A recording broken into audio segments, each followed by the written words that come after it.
Sorry while I adjust myself. Get all ready. Welcome back. Thanks for stopping by. I did miss a day again, which I did so good for the longest time, but we were so sick yesterday, me especially. Had a cold and it just kept getting worse and worse and worse. And yesterday I was just wiped out. We ordered pizza for dinner. I couldn't make dinner. I was just really, really sick, but I'm feeling much better today. So we're back to read. uh, thanks for stopping by. I hope you guys are enjoying the stories. It's really fun for me, and I know, I do this because I used to read with my children every night, and we're 2,000 miles away, and I miss them so much, even though they're adults and they all have their own lives. I just wanted to reconnect, So I started doing this, and even though lots of times they can't get on live, they can go back after, and it's been fun for them, and it's been fun for me. So I love it. I love doing it. It's a lot of fun. Plus, it's a way for me to show off the cute stuff that I make, right? Because I'm trying to promote my online store and all that kind of stuff. So I will show off a couple of things I've made. I only have two with me at the moment. I have this cute little turtle necklace. Look at how cute this is. Look at that. So cute. Cute little turtle. Kind of trying to give you all the angles. It's I'm trying to think of the green. Not sage green, but it's a kind of an olivey green. I don't know. It's really cute on a olive green cord chain. So it's show you about how big it is on. So about like that. It's really cute. I love turtles. They're so adorable. And then I actually think I already showed you these because I made them just like 2 weeks ago or something, 3 weeks ago. But I decided to go back in because they're little fans, and they just seemed a little bit blah to me. So I wrapped them in wires. So because you know how fans have the spines, what do you call it? Running up through them, like when you fold them up. So I wrapped them in wire so that they looked more like fans, and I like them better. So I wanted to show that off because I think they're cute. Oh, excuse me. Nose itchy. Still have a cold. Still getting better.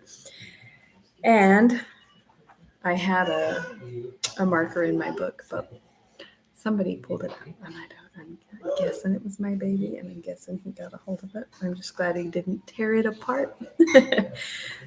But I think it's chapter 20 we're on, right?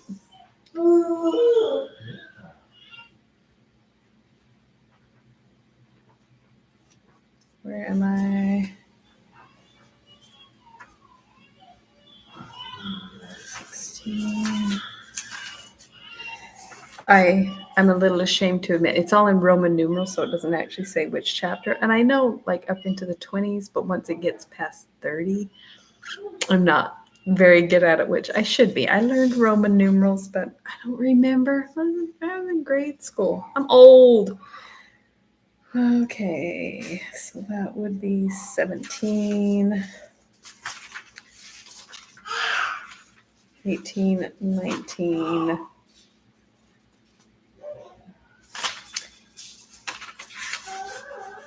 20. Found it. I found it. And I'll put it out of reach so I don't have to look for the chapter every time I sit down.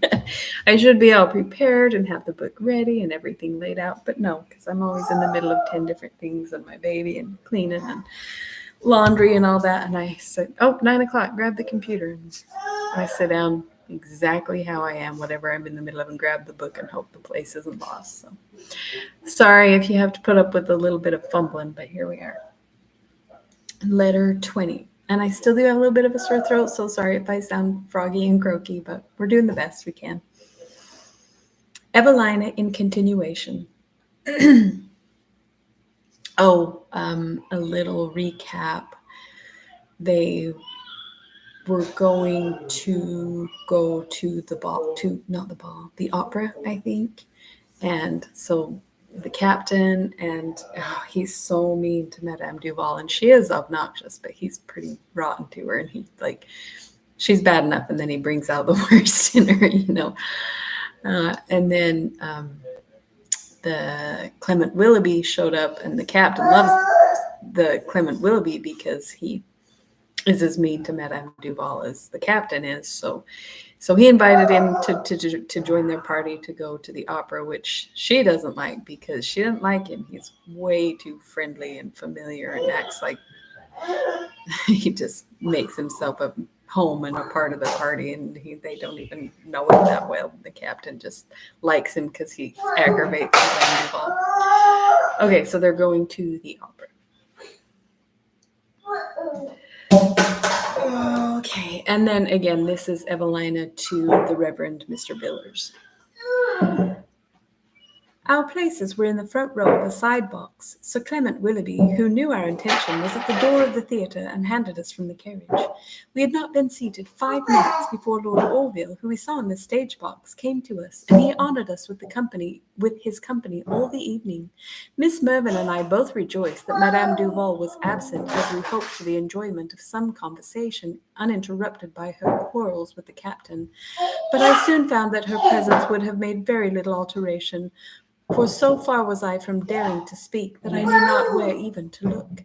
The play was Love for Love, and though it was fraught with wit and entertainment, I hope I shall never see it represented again, for it is so extremely indelicate, to use the softest word I can, that Miss Mervyn and I were perpetually out of countenance, and could neither make any observations ourselves, nor venture to listen to those of others.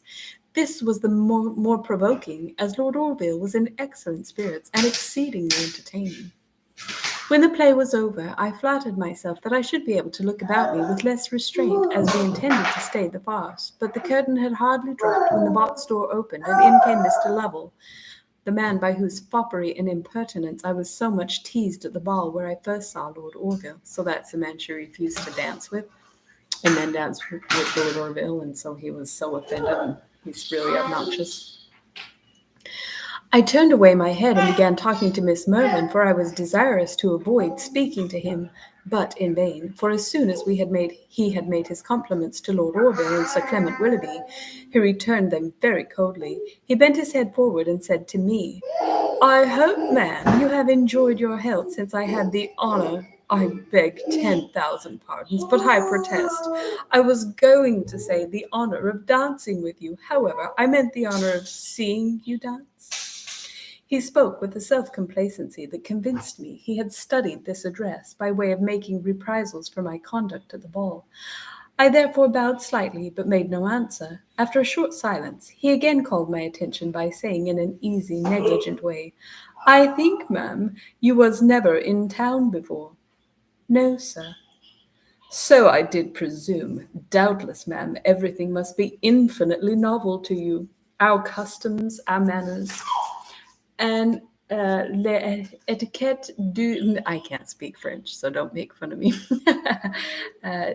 De nous autres can have very little resemblance to those you have been used to, the manners, basically. I imagine, ma'am, your retirement is no very small distance from the capital. I was so much disconcerted at this sneering speech that I said not a word, though I have since thought my vexation both stimulated and delighted him.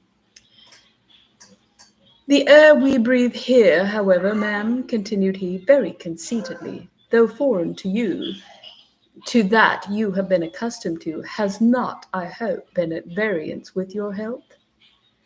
Mr. Lovell, said Lord Orville, could not your eye have spared that question? Oh, my lord, answered he, if health were the only cause of a lady's bloom, my eye, I grant, had been infallible from the first glance. But, come, cried Mrs. Mervyn, I must beg no insinuations of that sort. Miss Anville's colour, as you have successfully tried, may you see be heightened, but I assure you it would be past your skill to lessen it. So he's saying, well, maybe she just painted her cheeks and she's wearing makeup. And she's saying, no, you can make her blush, but you can't take away the color in her face. "'Pon honour, ma'am," returned he, "you wrong me. I presumed not to infer that rouge was the only wow, I don't know what that word is. That rouge was the only circadianum for health, but really I have known so many different causes for a lady's colour, such as flushing, anger, mauvaise bonté, and so forth, that I never dare decide to which it may be owing. As to such causes as them there, cried the captain, they must belong to those that they keep company with. Very true, Captain, said Sir Clement. The natural complexion has nothing to do with the occasional sallies of the passions, or any accidental causes. No, truly, returned the captain, for now here's me, why I look like any other man just now, and yet if you were to put me in a passion, fore George, you'd soon see me have as fine a high colour as any painted Jezebel in all this place, be she never so bedaubed. But, said Lord Orville, the difference of natural and of artificial colour seems to me very easily discerned. That of nature is mottled and varying, that of art set and too smooth. It wants that imagination, that glow, that indescribable something which, even now that I see it, wholly surpasses all my powers of expression. So he's basically saying so much more beautiful without makeup, natural, beautiful, real, which I agree. Your lordship, said Sir Clement, is universally acknowledged to be a connoisseur in beauty. And you, Sir Clement, returned he, an enthusiast. I am proud to own it, cried Sir Clement, in such a cause before, in such a cause, and before such objects. Enthusiasm is simply the consequence of not being blind. So he's saying, she's gorgeous. Prithee, a truce with all this palavering, cried the captain. The women are vain enough already, no need for him to puff 'em up more. We must all submit to the commanding officer, said Sir Clement. Therefore, let us call another subject. Pray, ladies, how have you been entertained with the play? Want of entertainment, said Mrs. Mervyn, is its least fault, but I own there are objections to it, which I should be glad to see removed. I could have ventured to answer for the ladies, said Lord Orville, since I am sure this is not a play that can be honoured with their approbation.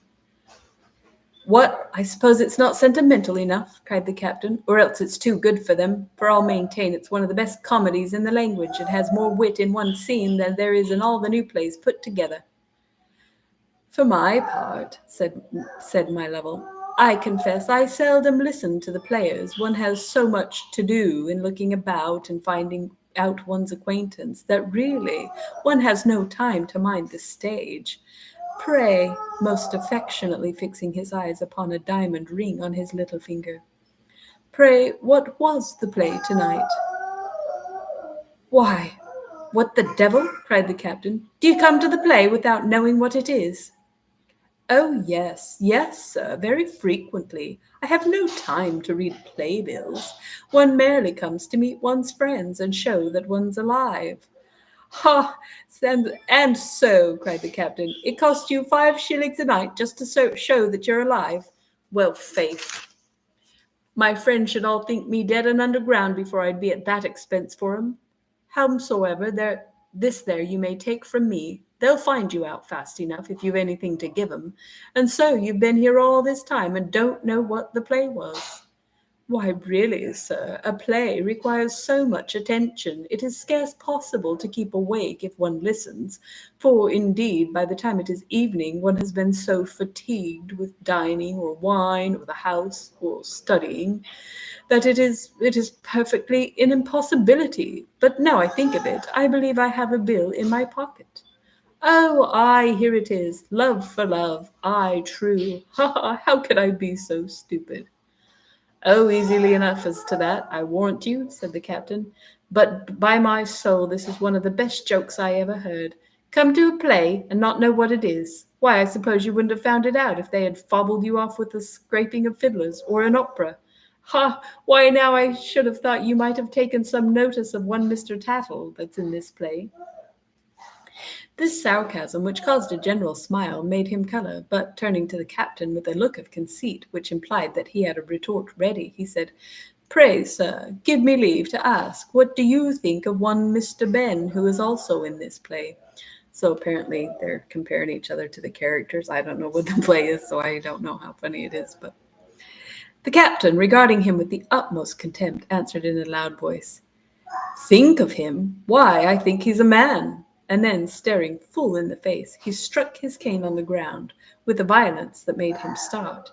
He did not, however, choose to take any notice of this, but having bit his nails some time in manifest confusion, he turned very quick to me, and in a sneering tone of voice said, Like and subscribe. Like and subscribe. Please. I love you. What? For my part, I was most struck with the country young lady, Miss Prue. Pray, what do you think of her, ma'am? Indeed, sir, cried I, very much provoked. I do not think anything about her. Sis, will you get the charge cord right over there? I didn't charge the computer, it's about to die. Well, really, ma'am, you prodigiously surprise me. Some more French. I'm not even going to attempt it because I'm embarrassing myself. Though I should beg your pardon, for probably you do not understand French. I made no answer, for I thought his rudeness intolerable. But Sir Clement, with great warmth, said, I am surprised that you can suppose such an object as Miss Prue would engage the attention of Miss Anville even for a moment. Sorry, I'm plugging it in. Thank you, sis. Oh, that's really loud. Don't be noisy while I'm reading, okay? Oh, sir, returned this fop, 'tis the first character in the piece. So well drawn, so much the thing, such true country breeding, such rural ignorance. Ha, ha, ha, 'tis most admirably hit off, 'pon honour. I could almost have cried that such impertinence should be levelled at me, and yet, chagrined as I was, I could never behold Lord Orville and this man at the same time and feel any regret for the cause I had given of displeasure. The only female in the play, said Lord Orville, worthy of being mentioned to these ladies, is Angelica. Angelica, cried Sir Clement, is a noble girl. She tries her lover severely, but she rewards him generously. Yet, in a trial so long, said Mrs. Mervyn, there seems rather too much consciousness of her power. Since my opinion has the sanction of Miss Mervyn's, added Lord Orville, I will venture to say that Angelica bestows her hand rather with the air of a benefactress than with the tenderness of a mistress. Generosity without delicacy, like wit without judgment, generally give as much pain as pleasure. The uncertainty into which she keeps Valentine, and her manner of trifling with his temper, give no very favourable idea of her own. Well, my lord, said Mr. Lovell, it must, however, be owned that uncertainty is not the ton among our ladies at present. Nay, indeed, I think they say, though, faith, taking a pinch of snuff, I hope it is not true, but they say that we now are most shy and backward. The curtain then drew up, and our conversation ceased. Mr. Lovell, finding we chose to attend to the players, left the box. How strange it is, sir, that this man, not contented with the large share of foppery and nonsense which he has from nature, should think proper to affect yet more. For what he said of Tattle and of Miss Prue convinced me that he really had listened to the play, though he was so ridiculous and foolish as to pretend ignorance. But how malicious and impertinent in this creature to talk to me in such a manner! I am sure I hope I shall never see him again. I should have despised him heartily as a fop, had he never spoken to me. Hi, Calissa. Had he never spoken to me at all. But now that he thinks it proper to resent his supposed ill usage, I am really quite afraid of him. The entertainment was The Deuce is in Him, which Lord Orville observed to be the most finished and elegant petite piece that was ever written in English. On our way home, Miss Mervyn put me into some consternation by saying it was evident from the resentment which this Mr. Lovell harbours of my conduct that he would think it a provocation sufficiently important for a duel if his courage equalled his wrath. I was terrified at the very idea. Good heaven, that a man so weak and frivolous should be so revengeful! However, if bravery would have excited him to affront Lord Orville, how much reason have I to rejoice that cowardice makes him contented with venting his spleen upon me? But we shall leave town soon, and I hope see him no more. It was some consolation to me to hear from Miss Mervyn that while he was speaking to me so cavalierly, Lord Orville regarded him with great indignation. But really, I think there ought to be a book of the laws and customs a la mode presented to all young people upon their first introduction into public company. Tonight we go to the opera, where I expect very great pleasure. We shall have the same party as the play, for Lord Orville said he should be there and look for us. So Madame Duval didn't come with them to the play or to the opera because she had such a cold from falling in the mud. Hi, baby. You coming to say hi? Ah.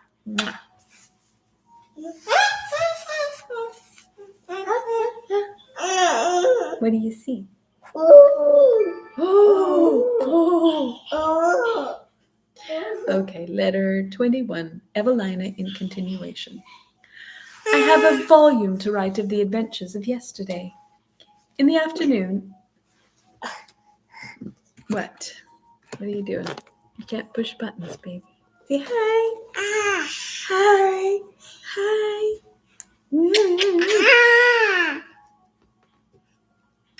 In the afternoon at Berry Hill, I should have said the evening, for it was almost 6 o'clock, while Miss Mervyn and I were dressing for the opera, and in high spirits from the expectation of great entertainment and pleasure, we heard a carriage stop at the door and concluded that Sir Clement Willoughby, with his usual assiduity, was come to attend us to the Haymarket. But in a few moments, what was our surprise to see our chamber door flung open, and the two Miss Branghtons enter the room. They advanced to me with great familiarity, saying, "How do you do, cousin? So we've caught you at the glass. Well, I'm determined I'll tell my brother of that."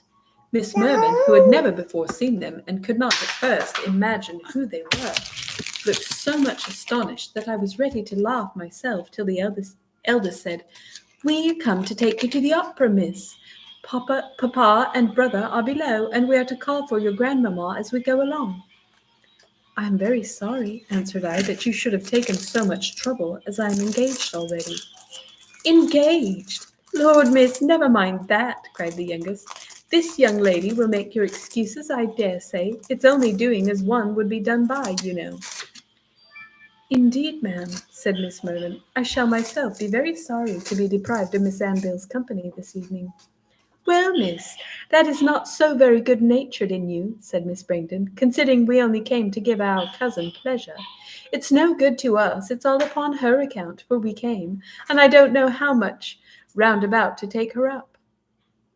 "I'm extremely obliged to you," said I, "and very sorry you have lost so much time, but I cannot possibly help it, for I engaged myself without knowing you would call." "Oh, what signifies that?" said Miss Polly. "You're no old maid, and so you needn't—" That's my noisy children. "You are no old maid, and so you needn't be so very formal. Besides, I dare say those you're engaged to ain't half so near related to you as we are." "I must beg you not to press me any further, for I assure you it is not in my power to attend you." "Why, we came all out of the city on purpose. Besides, your grandmamma expects you, and pray, what are we to say to her?" "Tell her, if you please, that I am much concerned, but that I am pre-engaged." "And who to?" demanded the abrupt Miss Brangton. "To Mrs. Mervyn, and a large party." "And pray, what are you all going to do, that it would be such a mighty matter for you to come along with us?" "We are all going to the opera." "Oh dear, if that be all, why can't we all go together?" I was extremely disconcerted at this forward and ignorant behavior, and yet their rudeness very much lessened my concern at refusing them. Indeed, their dress was such as would have rendered their scheme of accompanying our party impracticable, even if I had desired it, and this, as they did not themselves find out, I was obliged. Oh, sorry, he's so noisy. So they're not dressed well enough to go sit where they're going to sit. They're going to sit in the nice area of the opera. I was obliged in terms the least mortifying I could think of to tell them. They were very much chagrined and asked where I should sit. "In the pit," answered I. "In the pit," repeated Miss Brangton. Well, really, I must own I should never have supposed that my gown was not good enough for the pit. But come, Polly, let's go. If Miss does not think us fine enough for her, why, to be sure, she may choose. Surprised at this ignorance, I would have explained to them that the pit at the opera required the same dress as the boxes. But they were so much affronted they would not hear me, and in great displeasure left the room, saying they would not have troubled me, only they thought I should not be so proud with my own relations, and that they had at least as good a right to my company as strangers. I endeavored to apologize, and would have sent a long message to Madame Duval, but they hastened away without listening to me, and I could not follow them downstairs because I was not dressed. The last words I heard them say were, "Well, her grandmamma will be in a fine passion, that's one good thing." Though I was extremely mad at this visit, yet I so heartily rejoiced at their going that I would not suffer myself to think gravely about it. Soon after, Sir Clement actually came, and we all went downstairs. Mrs. Mervyn ordered tea, and we were engaged in a very lively conversation when the servant announced Madame Duval, who instantly followed him into the room. Her face was the color of scarlet, and her eyes sparkled with fury. She came up to me with a hasty step, saying, "So, miss, you refuse us to come to me, do you? And pray, who are you to dare to disobey me?" I was quite frightened. I made no answer. I even attempted to rise and could not, but sat still, mute and motionless. Everybody but Miss Mervyn seemed in the utmost astonishment, and the captain, rising and approaching Madame Duval with a voice of authority, said, "Why, how now, Mrs. Turkeycock? What's put you into this here fluster?" "It's nothing to you," answered she, "so you may as well hold your tongue, for I shan't be called to no account by you, I assure you."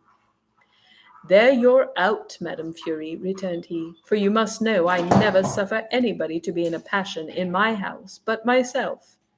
"But you shall," cried she in a great rage, "for I'll be in as great a passion as ever I please, without asking your leave, so don't give yourself no more airs about it. And as for you, miss," again advancing to me, "I order you to follow me this moment, or else I'll make you repent it all your life."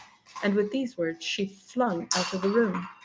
I was in such extreme terror at being addressed and threatened in a manner to which I am so wholly unused, that I almost thought I should have fainted.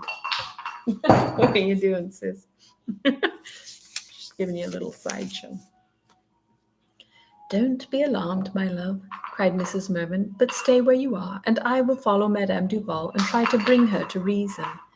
Miss Mervyn took my hand and most kindly endeavoured to raise my spirits. Sir Clement too approached me, and with an air so interested in my distress that I could not but feel myself obliged to him, and taking my other hand, said, "For heaven's sake, my dear madame, compose yourself. Surely the violence of such a wretch ought merely to move your contempt. She can have no right, I imagine, to lay her commands upon you, and I only wish that you would allow me to speak to her." "Oh, no, not for the world. Indeed, I am afraid I had better follow her." "Follow her?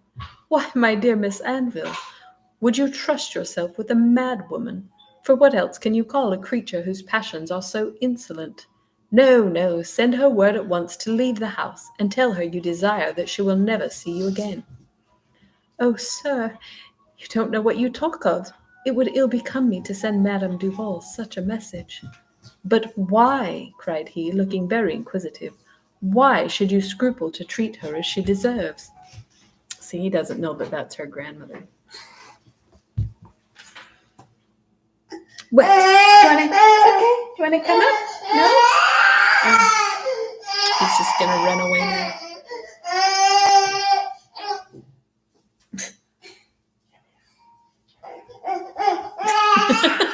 There he goes.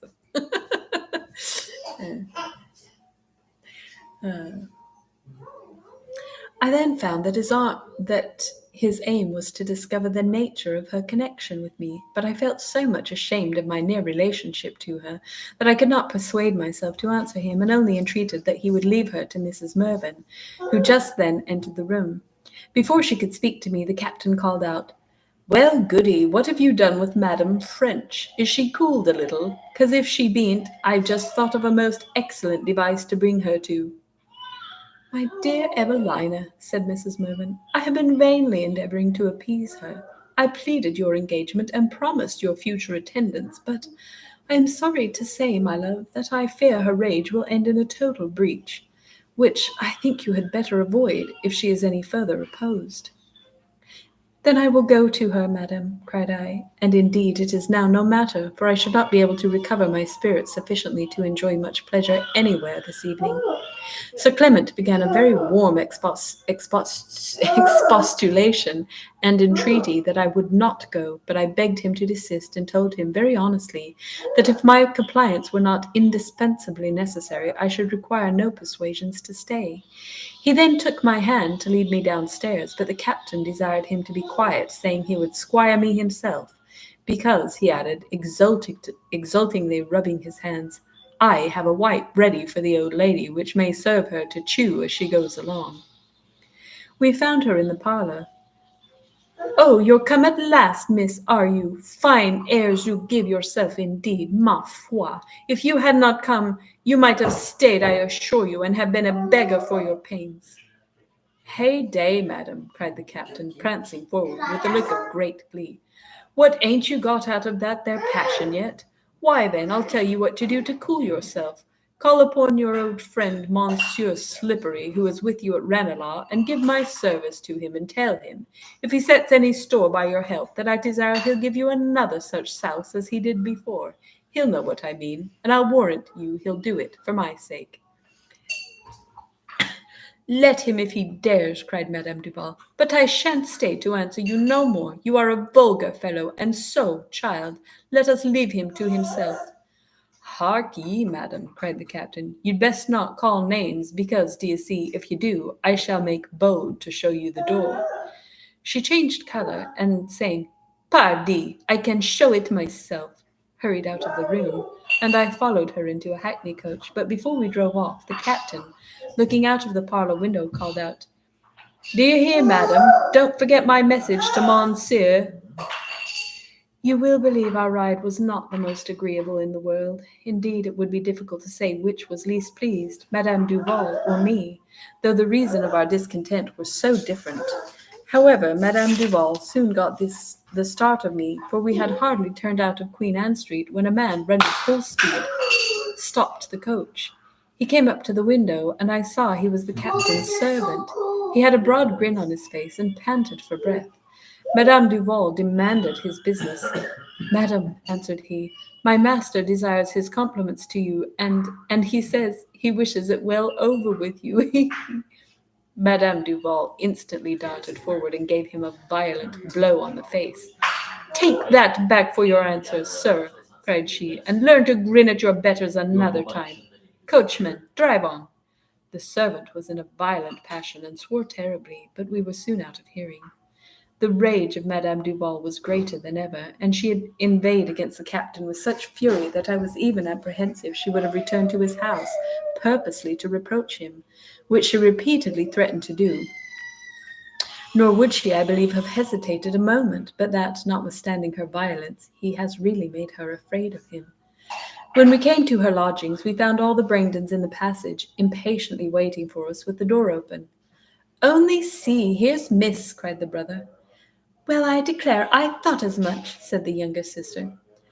Why, miss, said Mr. Brangton, I think you might as well have come with your cousin at once. It's throwing money in the dirt to pay 2 coaches for 1 fare.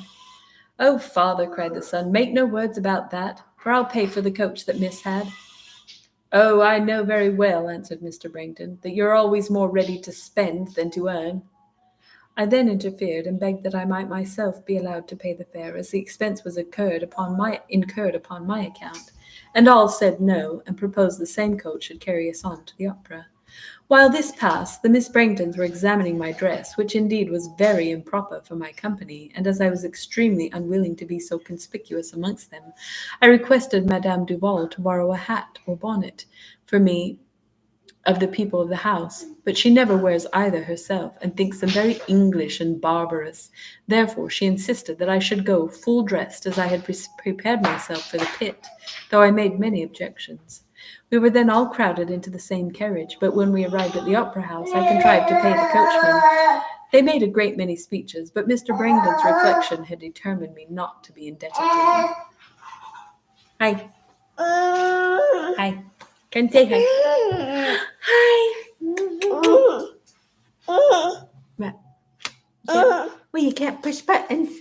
Can't push buttons. Oh, do you see the flowers? So pretty.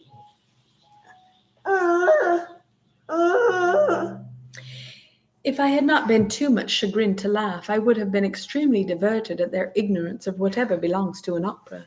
In the first place, they could not tell at what door we ought to enter, and we wandered about for some time without knowing which way to turn.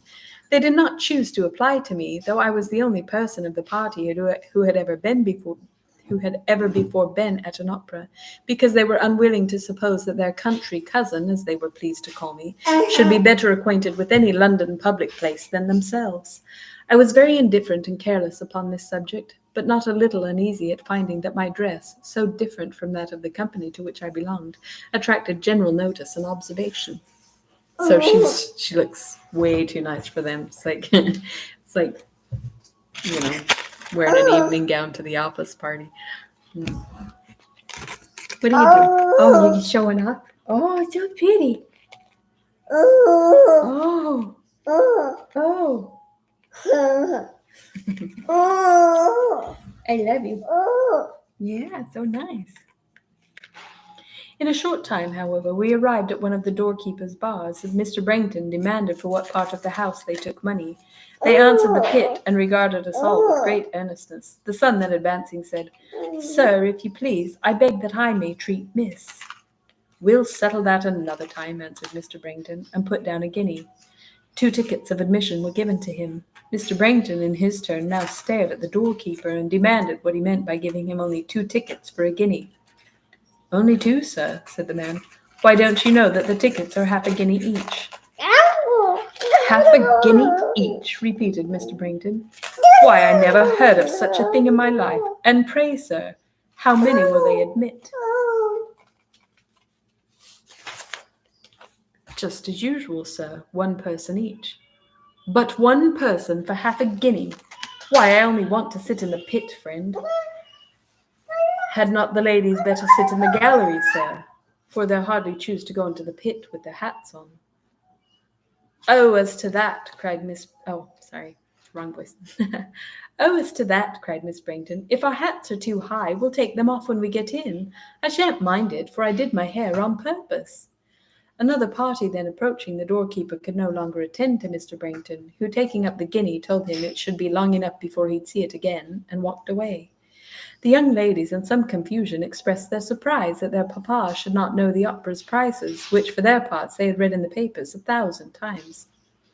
"The price of stocks," said he, "is enough for me to see after, and I took it for granted it was the same thing here as the playhouse." "I knew well enough what the price was," said the son, "but I would not speak, because I thought perhaps they'd take less, as we're such a large party." The sisters both laughed very contemptuously at this idea, and asked him if he had ever heard of people's abating anything at a public place. "I don't know whether I have or no," answered he, "but I'm sure if they would, you'd like it so much the worse." "Very true, Tom," cried Mr. Brangton. "Tell a woman that anything is reasonable, and she'll be sure to hate it." "Well," said Miss Polly, "I hope that Aunt and Miss will be of our side, for papa always takes part with Tom." "Come, come," cried Madame Duval, "if you stand talking here, we shan't get no place at all." Mr. Brangton then inquired the way to the gallery, and when we came to the doorkeeper, demanded what was to pay. "The usual price, sir," said the man. "Then give me change," cried Mr. Brangton, again putting down his guinea. "For how many, sir?" "Why, let's see, for 6. "For 6, sir? Why, you've given me but a guinea." "But a guinea? Why, how much would you have? I suppose it isn't half a guinea apiece here, too?" "No, sir, only 5 shillings." Mr. Brangton again took up his unfortunate guinea, and protested he would submit to no such imposition. I then proposed that we should return home, but Madame Duval would not consent, and we were conducted by a woman who sells books of the opera to another gallery door, where, after some disputing, Mr. Brangton at last paid, and we all went upstairs. Madame Duval complained very much of the trouble of going so high, but Mr. Brangton desired her not to hold the place too cheap. "For whatever you may think," cried he, "I assure you I paid pit price, so don't suppose I came here to save my money." Well, to be sure, said Miss Brainton, there's no judging of a place by the outside, else I must needs say there's nothing very extraordinary in the staircase. But when we entered the gallery, their amazement and disappointment became general. For a few instants they looked at one another without speaking, and then they all broke silence at once. "Oh, papa!" exclaimed Miss Polly, "why, you have brought us to the 1 shilling gallery!" "I'll be glad to give you 2 shillings, though," answered he, "to pay. I was never so fooled out of my money before since the hour of my birth. Either the doorkeeper's a knave, or this is the greatest imposition that ever was put upon the public." "Ma foi!" cried Madame Duval, "I never sat in such a mean place in all my life. Why, it's as high. We shan't see nothing." So they're really poor seats, clear up high in the back. "I thought at the time," said Mr. Brainton, "that 3 shillings was an exorbitant price for a place in the gallery, but as we'd been asked so much more at the others, why I paid it without many words. But then, to be sure, thinks I, it can never be like any other gallery. We shall see some crinkum crankum or other for our money, but I find it's as errant a take-in as ever I met with." "Why, it's as like the 12-penny gallery at Drury Lane," cried the son, "as 2 peas are one to another. I never knew father so bit before." "Oh," said Miss Brainton, I thought it would have been quite a fine place, all over I don't know what, and done quite in taste." In this manner they continued to express their dissatisfaction till the curtain drew up, after which their observations were very curious. They made no allowance for the customs or even for the language of another country, but formed all their remarks upon comparisons with the English theatre. Notwithstanding my vexation at having been forced into a party so very disagreeable, and that too from one so very much the contrary, yet, would they have suffered me to listen, I should have forgotten everything unpleasant, and felt nothing but delight in hearing the sweet voice of Signor Milico, the fair singer, but they tormented me with continual talking. "What a jabbering they make!" cried Mr. Brainton. "There's no knowing a word they say. Pray, what's the reason they can't as well sing in English? But I suppose the fine folks would not like it if they could understand it." "How unnatural their action is," said the son. "Why now, who ever saw an Englishman put himself in such out-of-the-way postures?" "For my part," said Miss Polly, "I think it's very pretty, only I don't know what it means." "Well, what does that signify?" cried her sister. "Mayn't one like a thing without being so very particular? You may see that Miss likes it, and I don't suppose she knows more of the matter than we do." A gentleman, soon after, was so obliging as to make room in the front row for Miss Brainton and me. We had no sooner seated ourselves than Miss Brainton exclaimed, "Good gracious, only see! Why, Polly, all the people in the pit are without hats, dressed like anything." "Oh, so they are!" cried Miss Polly. "Well, I never saw the like. It's worth coming to the opera if one saw nothing else." I was then able to distinguish the happy party I had left, and I saw that Lord Orville had seated himself next to Mrs. Mervyn. Sir Clement had his eyes perpetually cast towards the 5-shilling gallery, where I suppose he concluded that we were seated. However, before the opera was over, I have reason to believe that he had discovered me, high and distant as I was from him. Probably he distinguished me by my headdress. At the end of the first act, as the green curtain dropped to prepare for the dance, they imagined that the opera was done, and Mr. Brainton expressed great indignation that he had been tricked out of his money with so little trouble. "Now, if any Englishman was to do such an impudent thing as this," said he, "why, he'd be pelted. But here one of these outlandish gentry may do just what he pleases, and come on and squeak out a song or two, and then pocket your money without further ceremony." However, so determined he was to be dissatisfied that before the conclusion of the third act he found still more fault with the opera for being too long, and wondered whether they thought their singing good enough to serve us for supper. During the symphony of a song of Signor Milico's in the second act, young Mr. Brainton said, "It's my belief that the fellow's going to sing another song. Why, there ain't nothing but singing. I wonder when they'll speak." This song, which was so slow and pathetic, caught all my attention, and I leaned my head forward to avoid hearing their observations, that I might listen without interruption. But upon turning around when the song was over, I found that I was the object of general diversion to the whole party, for the Miss Braintons were tittering, and the 2 gentlemen making signs and faces at me, implying their contempt of my affectation. This discovery determined me to appear as inattentive as themselves, but I was very much provoked at being thus prevented enjoying the only pleasure which in such a party was within my power. "So, miss," said Mr. Brankton, "you're quite in the fashion, I see. So you like operas. Well, I'm not so polite. I can't like nonsense, let it be never so much the taste." "But pray, miss," said the son, "what makes that fellow look so doleful while he's singing?" "Probably because the character he performs is in distress." "Why, then, I think he might as well let alone singing till he's in better cue. It's out of all nature for a man to be piping when he's in distress. For my part, I never sing but when I'm merry, yet I love a song as well as most people." When the curtain dropped, they all rejoiced. "How do you like it?" and "How do you like it?" passed from one to another with looks of the utmost contempt.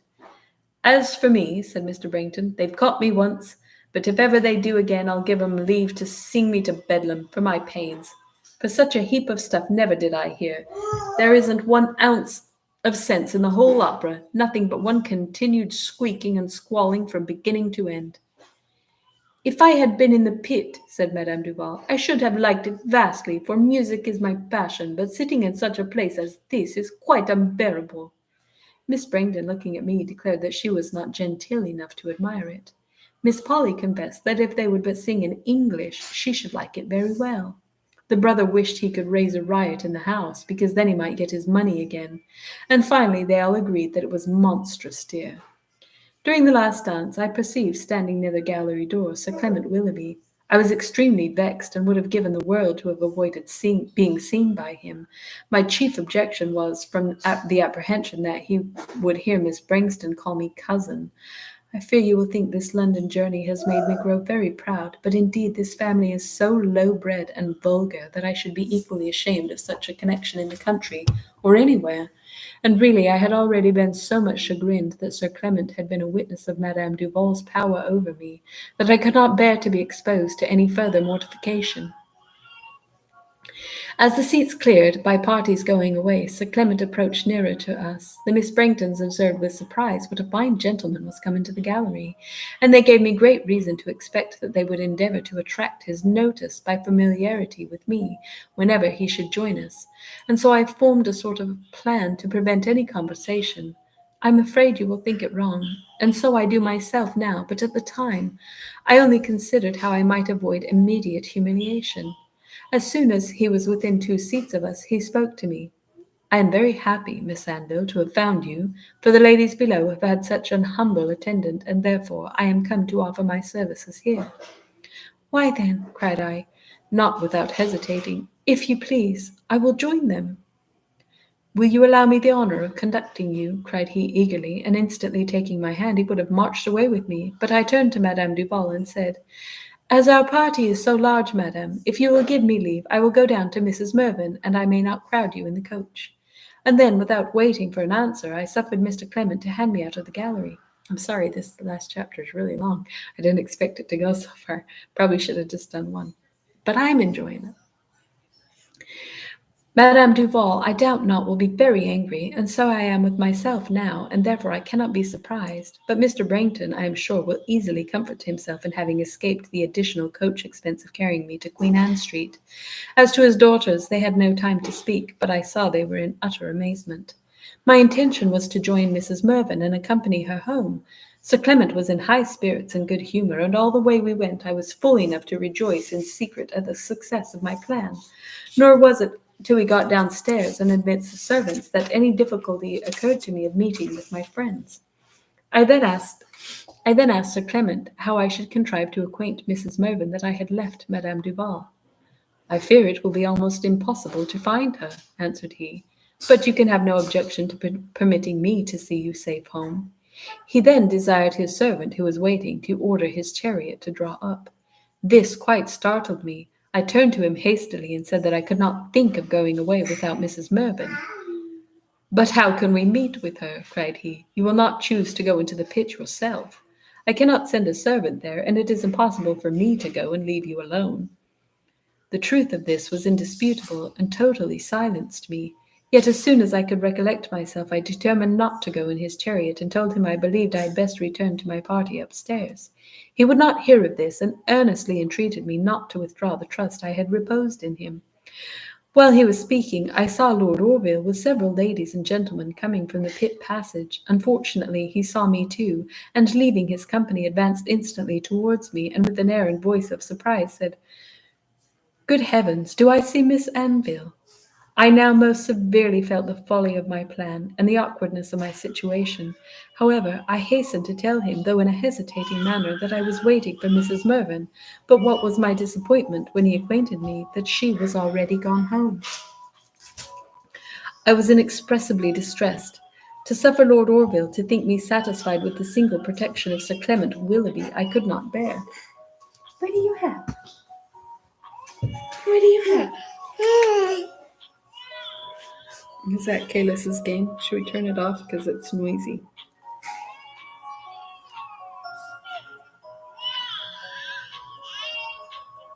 There. Oh, you liked the noise, huh? Oh. Oh, you liked it.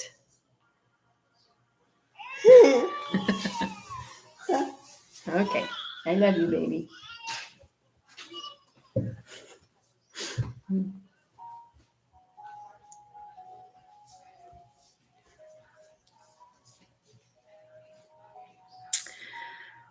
I could not bear, yet I was more than ever averse to returning to a party which I dreaded his seeing. I stood some moments in suspense, and could not help exclaiming, "Good heaven, what can I do?" "Why, my dear madam," cried Sir Clement, "should you be thus uneasy? You will reach Queen Anne Street almost as soon as Mrs. Mervyn, and I am sure you cannot doubt being as safe." I made no answer, and Lord Orville then said, "My coach is here, and my servants are ready to take any commands Miss Anville will honour me with for them. I shall myself go home in a chair, and therefore—" How grateful did I feel for a proposal so considerate and made with so much delicacy. So basically, she left Madame Duval and them because she wanted to go find Mrs. Mervyn and ride home with them.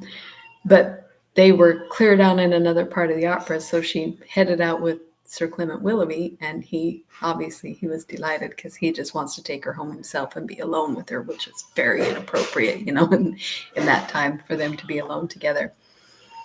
And then Mrs. Mervyn's already gone home. So it's so sweet because Lord Orville's offering to send his servants and his coach to take her back so that she's safe and protected, and then he'll go home another way because it would be inappropriate for him to go with her, right? Because they shouldn't be alone together. So it was really considerate of him.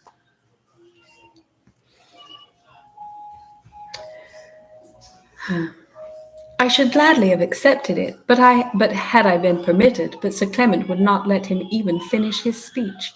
He interrupted him with evident displeasure and said, "My lord, my own chariot is now at the door." And just then the servant came and told him the carriage was ready.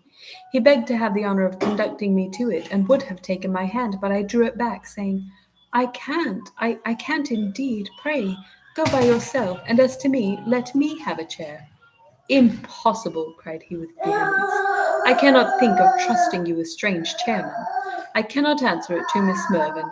Come, dear madam, we shall be home in 5 minutes." Again I stood suspended. With what joy would I then have compromised with my pride to have been once more with Madame Duval and the Branghtons, provided I had not met with Lord Orville.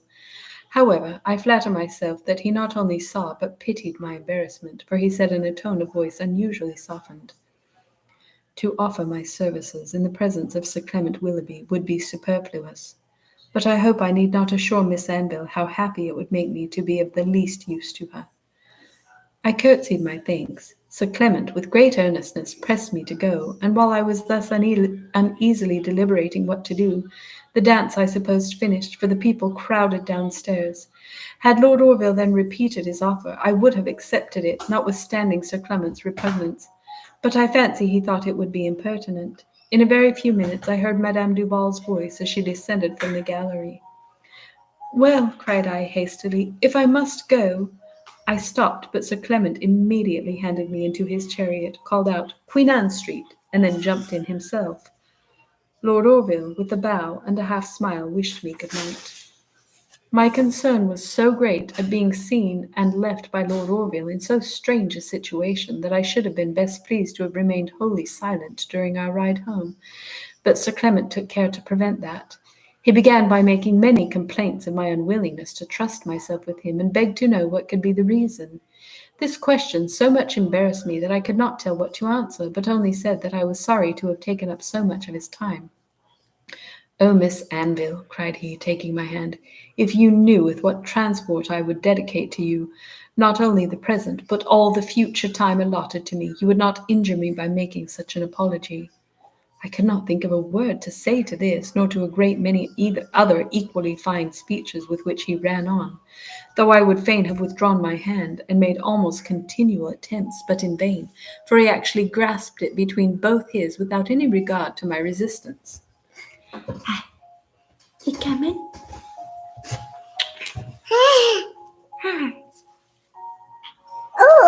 He's so mean. Takes her hand and won't let go, even though he knows she's trying to get away from him. Soon after, he said that he believed the coachman was going the wrong way, and he called to the servant and gave him directions. Then again, addressing himself to me, "How often..." He's such a helper.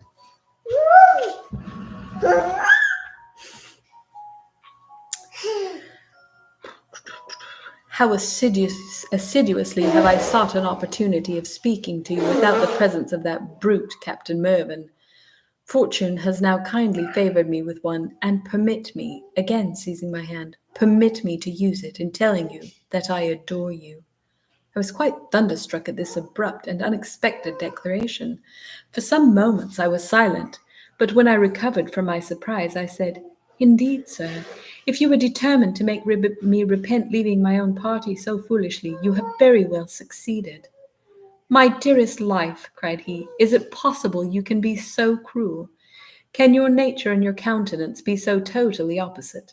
Can the sweet bloom upon those charming cheeks, which appears as much the result of good humour as of beauty—" "Oh, sir," cried I, interrupting him, "this is very fine, but I had hoped we had enough of this sort of conversation at the ridotto, and I did not expect you would so soon resume it." What I said then, my sweet reproacher, was the effect of a profane idea that your understanding held no competition with your beauty. But now that I find you equally incomparable in both, all words, all powers of speech are too feeble to express the admiration I feel of your excellencies. "Indeed," cried I, "if your thoughts had any connection with your language, you would never suppose that I would give credit to praise so very much above my desert." This speech, which I made very gravely, occasioned still stronger protestations, which he continued to pour forth, and I continued to disclaim, till I began to wonder that we were not in Queen Anne Street, and begged he would desire the coachman to drive faster. "And does this little moment," cried he, "which is the first of happiness I have ever known, does it already appear so very long to you?" "I am afraid the man has mistaken the way," answered I, "or else we should ere now have been at our journey's end. I must beg you will speak to him." "And can you think me so much my own enemy? If my good genius has inspired the man with the desire of prolonging my happiness, can you expect that I shall counteract its indulgence?" So they're going the wrong way, and he won't tell the coachman to move or kind to go change direction and go the right way because he wants to be alone with her. I now began to apprehend that he had himself ordered the man to go the wrong way, and I was so much alarmed at the idea that the very instant it occurred to me, I let down the glass and made a sudden effort to open the chariot door myself, with the view of jumping into the street, but he caught hold of me, exclaiming, "For heaven's sake, what is the matter?" I don't know," cried I, quite out of breath, "but I am sure the man goes wrong, and if you will not speak to him, I am determined I will get out myself." "You amaze me," answered he. "Oh."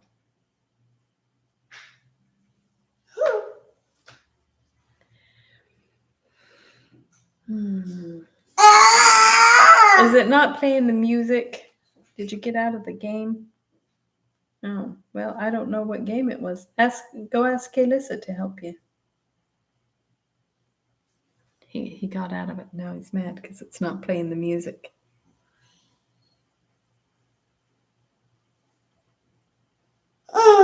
This one? You want this one? Yeah?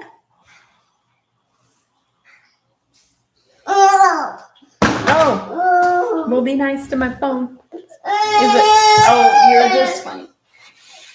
Oh, that one's not. Look, it's playing sound. It's not music, but it's noise. He's going to storm off, upset.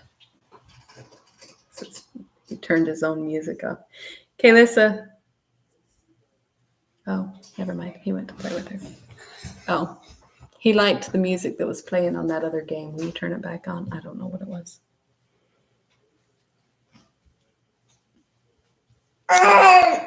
Okay.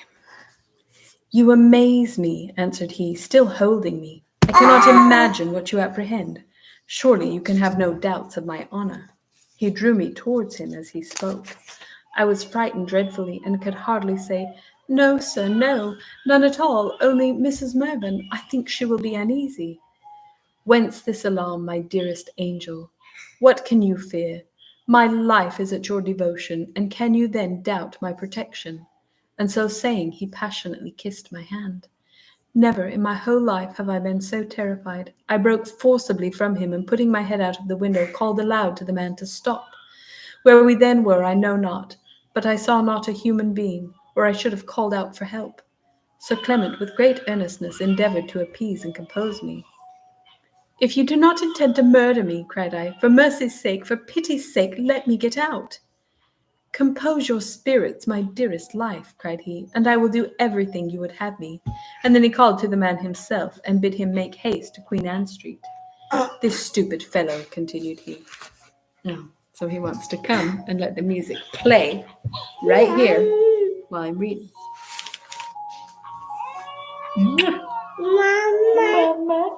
Mama loves you.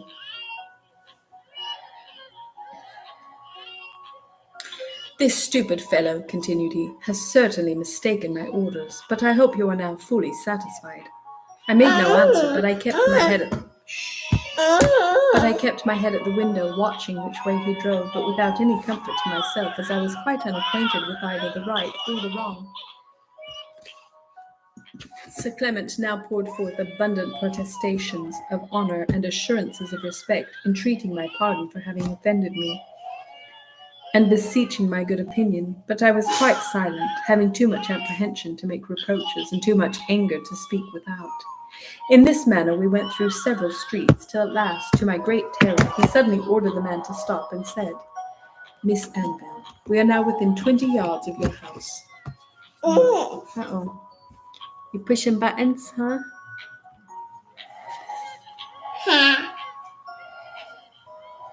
But I cannot bear to part with you till you generously forgive me for the offences you have taken, and promise not to make it known to the Mervyns. I hesitated between fear and indignation. Your reluctance to speak redoubles my contrition for having displeased you, since it shows the reliance I might have on a promise which you will not give without consideration. I am very, very much distressed, cried I. You ask a promise which you must be sensible I ought not to grant, and yet dare not refuse. Drive on, cried he to the coachman. Miss Anville, I will not compel you. I will exact no promise, but trust wholly to your generosity. This rather softened me, which advantage he no sooner perceived than he determined to avail himself of, for he flung himself on his knees, and pleaded with so much submission that I was really obliged to forgive him, because his humiliation made me quite ashamed. And after that he would not let me rest till I gave him my word that I would not complain of him to Mrs. Mervyn. My own folly and pride, which had put me in his power, were pleas which I could not but attend to in his favour. However, I shall take very particular care never to be again alone with him. When at last we arrived at our house, I was so overjoyed that I should certainly have pardoned him then, if I had not before.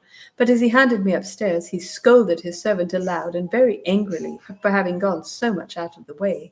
Miss Mervyn ran out to meet me, and who should I see behind her but Lord Orville?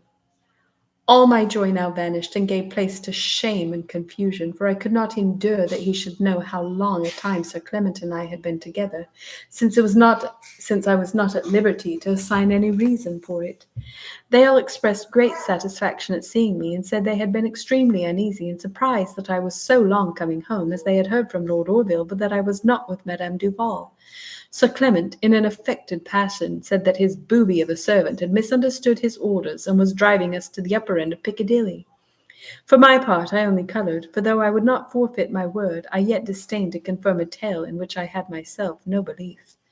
Lord Orville, with great politeness, congratulated me that the troubles of the evening had so happily ended, and said that he had found it impossible to return home before he inquired after my safety. That's so dang sweet of him. Went to her house to make sure she got there safe. Such a nice guy. We all need a guy like that. I have one. In a very short time he took leave, and Sir Clement followed him. As soon as they were gone, Mrs. Mervyn, though with great softness, blamed me for having quitted Madame Duval. I assured her, and with truth, that for the future I would be more prudent. The adventures of the evening so much disconcerted me that I could not sleep all night. I am under the most cruel apprehension lest Lord Orville should suppose my being on the gallery stairs with Sir Clement was a concerted scheme, and even that our continuing so long together in his chariot was with my approbation, since I did not say a word on that subject, nor express any dissatisfaction at the coachman's pretended blunder. Yet his coming hither to wait our arrival, though it seems to imply some doubt, shows also some anxiety. Indeed, Miss Mervyn says that he appeared extremely anxious, nay, uneasy, and impatient for my return. If I did not fear to flatter myself, I should think it not impossible but that he had a suspicion of Sir Clement's design, and was therefore concerned for my safety. What a long letter is this! However, I shall not write many more from London, for the captain said this morning that he would leave town on Tuesday next. Madame Duval will dine here to-day, and then she is to be told his intention. I am very much amazed that she accepted Mrs. Mervyn's invitation, as she was in such wrath yesterday. I fear that to-day I shall myself be the principal object of her displeasure, but I must submit patiently, for I cannot defend myself. Adieu, my dearest sir. Should this letter be productive of any uneasiness to you, more than ever shall I repent the heedless imprudence which it recites. Okay, oh my goodness, that was an hour. The first letter was less than 20 minutes, so I thought, oh, I'll just read two. But the second one was very long. Should have checked. Anyway, it's all good. So there we are, finished with chapter 21. We'll do chapter 22 tomorrow, and I will see you next time. Thanks for stopping by. You want to come say bye-bye? Say bye-bye. Oh, you're too enthralled. Bye. Bye. See you next time. Thanks for stopping by the story corner. Don't forget to leave a like. Bye. Bye. There. One little wave. You're so, what's the word, privileged to have gotten one little wave from him. Good night.